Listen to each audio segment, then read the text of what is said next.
The world, and especially the United States, should not ignore Russia's intention for and understanding of this metal, gold. I'll explain, and so much more as we explore.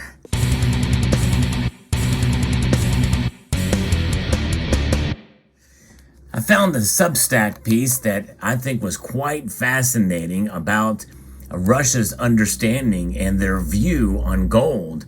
And this is quite an interesting piece that was found by this author here, McLeod Finance, about the Golden Ruble Part 3. So we'll get into this, and it's quite insightful, and it should really encourage those of us individuals to accumulate gold. But I think the United States and other countries around the world really better start paying attention to what's going on in Russia and China for that matter. But I think especially Russia, as they have been backed into a corner here.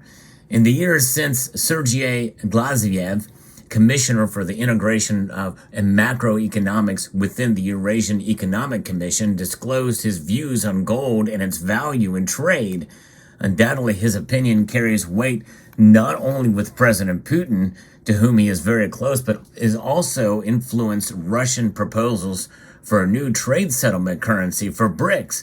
There was buzz about that. Of course, the cabal was kind of squashed by a South African delegation there, and essentially it did not make the Johannesburg agenda last August.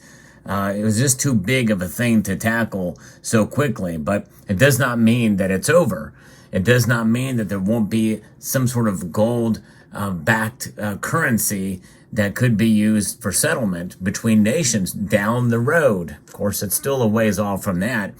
And BRICS really is a collaboration of these countries, very loose still, even since its inception, I think in 2001. But nonetheless, it's something that we should not ignore and we should not dismiss by any stretch. Now, there was a white paper that was published in Vedomosti, the Moscow business paper, on the 27th of December in 2022.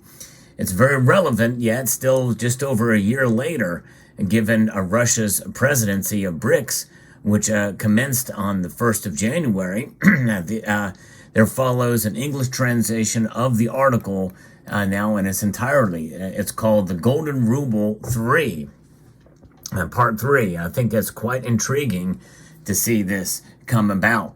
A severe sanctions blockade created the necessary prerequisites for the reversal of Russian foreign trade by 180 degrees. The main foreign economic partners were the countries members of the EAEU, China, India, Iran, Turkey, the United Arab Emirates, etc. And with each of these countries, the Russian Federation has a surplus in the trade balance. According to a preliminary assessment by the Bank of Russia, in January through September of 2022, it strengthened to $198.4 billion, which is $123.1 billion more compared to the same period last year. The surplus was taken out of the country, while half went to pay off external debts of Russian companies with their replacement with internal ruble lending, and is reflected in the balance of payments line net capital exports. In friendly countries, there is a process of de-dollarization. In other words, many of the BRICS nations, we've heard about that, and that word has definitely become all the more buzz in 2023. No question about that. And so in September, Russia became the third country in the world in terms of the use of the renminbi in international settlements. According to the central bank, in recent months, the trade in the renminbi accounts for up to 26% of foreign exchange transactions in the Russian Federation. The yuan rubles pair with the Moscow exchange has repeatedly overtaken the dollar and euros in terms of daily trading. Well, that's because of sanctions, right?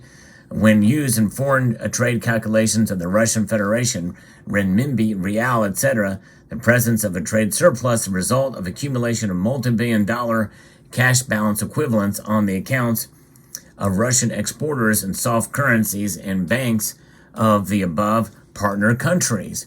The accumulation of funds in soft currencies will further increase, but since this money is also subject to exchange rate and possible sanctions risk, there is a need to sterilize its excess mass.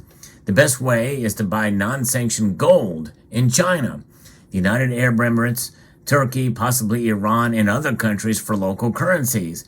Gold purchased by the Russian central bank can be stored in gold and foreign exchange reserves within certain limits in central banks of friendly countries and can be used for inter-country settlements, currency swaps, and clearing operations.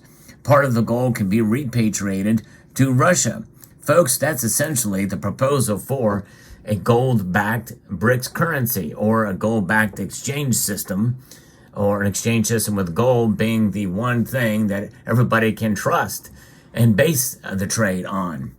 Russia's transitions in relation with friendly countries to trade in national currencies is a true tactical solution, but not strategic. If pricing continues in dollars on Western exchanges and trade flows are insured by English companies, then there is no real isolation from the Western curve-mirror derivative pricing systems. In conditions of unprecedented sanctions pressure, the task of Russia is not to learn how to play according to the curve rules of the West, but to build transparent and mutually beneficial rules of the game with friendly countries. Create your own pricing, exchange, trading, and investment systems. The gold can be a unique tool to combat Western nations if you recalculate the prices of all major international goods: oil, gas, food, fertilizer, metals, and solid materials. At the fixation of the price of oil in gold at the level of 2 barrels for 1 gram will give a twofold increase in the price of gold in dollars. Zoltan Polzer calculated, the strategist of Credit Suisse. This would be an adequate response to the price ceilings that the West introduces. A solid foundation. India and China can take the place of global commodity traders instead of Glencore or Trafigura. Now, this is all a proposal from over a year ago, and it's not going to be easy to implement, because a lot of these nations, they don't necessarily always agree with each other either. But nonetheless, gold, along with silver, by the way, for millennia was the core of the global financial system, an honest measure of the value of paper money and assets. Now the gold standard is considered an anachronism. In other words, it was outdated or old-fashioned. It was canceled in its final form half a century ago. And of course, it talks about the Bretton Woods Agreement and tying the dollar to oil. But the era of the petrodollar is ending. Russia, together with its eastern and southern partners, has a unique chance to jump from a sinking ship of the dollar-centered debt economy, ensuring its own development and mutual trade in accumulated and extracted strategic resources. Gold played an important role in both industrialization and the post-war refusal of the USSR to join the dollar standard. By signing the Bretton Woods Agreement, the USSR did not ratify them, determining the binding of the ruble, not the dollar, which was a condition for participation in the Marshall Plan, but to gold and the entire property of the country. Golden Ruble 2.0 ensured a rapid economic recovery after the war, following the implementation of nuclear missile projects. Reformer Khrushchev canceled the binding of the ruble to gold, carrying out a monetary reform in 1961, with the actual devaluation of the ruble by 2.5 times and its pegging to the dollar, having formed the conditions for the subsequent transformation of the country into raw materials, appendage of Western financial system. So Khrushchev made a mistake there by decoupling the ruble from gold. Now the conditions for the golden ruble 3.0 have objectively developed. The sanctions imposed against Russia boomeranged on the Western economy. The geopolitical instability they provoked, rising prices for energy and other resources, inflation, and other negative factors put strong pressure on the global economy, in particular the global financial market. In 2023, all these circumstances will objectively have the change in the stereotypes of investment policy in the world, from risky investments to complex financial instruments to invest in traditional assets, primarily into gold. That bear out to be the case. Gold is at an all-time high right now in terms of nominal price. And according to Saxo Bank's analyst, in 2023, increased demand for this metal will lead to pricing rising to $3,000. It didn't get there, but it got to $2,100 for a brief moment. There's a real opportunity in the very near future to significantly increase reserves due to the increase in physical volumes of gold and revaluation of its value. That bore out to be the truth too. More central banks accumulated gold in 2023. Now, large gold reserves allow Russia to pursue a sovereign financial policy and minimize dependence on external lenders. The amount of reserves affect the country's reputation, its credit rating, and investment attractiveness. Large reserves allow you to plan the state budget for a long time, buying off many economic and political risk. In 1998, the lack of sufficient international reserves became one of the causes of the crisis, which ended in default from Russia. Now our country already has large gold and foreign exchange reserves, being fifth in the world after China, Japan, Switzerland, and India, and head of the United States, but this is not enough. In China, which ranks first in gold production, there is a legislative ban on the export of all mined gold. According to the Shanghai Gold Exchange, over the past 15 years, customers have taken delivery of 23,000 tons in physical form. India, in consideration of the world champion of gold accumulation over the past quarter century, gold has been flowing from west to east through the main hubs of London, Switzerland, Turkey, the UAE, and others. And that's pretty amazing, between 2,000 and 3,000 tons per year. Over the past 20 years, gold mining in Russia has almost doubled, while the United States has almost decreased by half. By dismantling real wealth, the United States has lost its competitive and interest in the production and processing of strategic resources, gold and uranium, etc. They actually nailed it there.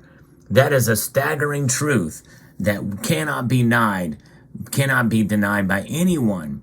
That is a stinging indictment of what's going on here in the United States. It goes on to say, with a body slam to, and I hate to say this because I'm anti-Putin and what Russia has been doing in terms of invading Ukraine, but they are telling the truth here. The printing press funds the purchase of everything they want. That is the United States. Man, that's exactly right. I could not be better said. That is exactly true. Gold production, which today barely occupies 1% of Russia's GDP, may well grow to 2 to 3% of GDP and become the basis for the rapid growth of the entire commodity sector, and which so far relies on fiat currencies and the risk of devaluation and insufficient currency convertibility. Instead, Russia will be able to increase gold production from its three large already commissioned fields from 330 tons to 500 tons, becoming a world leader in their strategic industry. We get a strong ruble, strong budget, and implementing an advanced development strategy, a strong economy. That could happen. Right now, their economy is about the size of Italy's, but it could grow, especially if they have more gold here coming. So pay attention to what they do, and the world cannot ignore it if the intentions in this paper, in this article, come true in the coming years. And likely, much of it they are forced to have to reckon with, considering the sanctions of the West. And what is the lesson for us here as individuals? We can be our own central bank. We can de-dollarize to an extent by having gold in our portfolio. Silver too. So I encourage you to do that.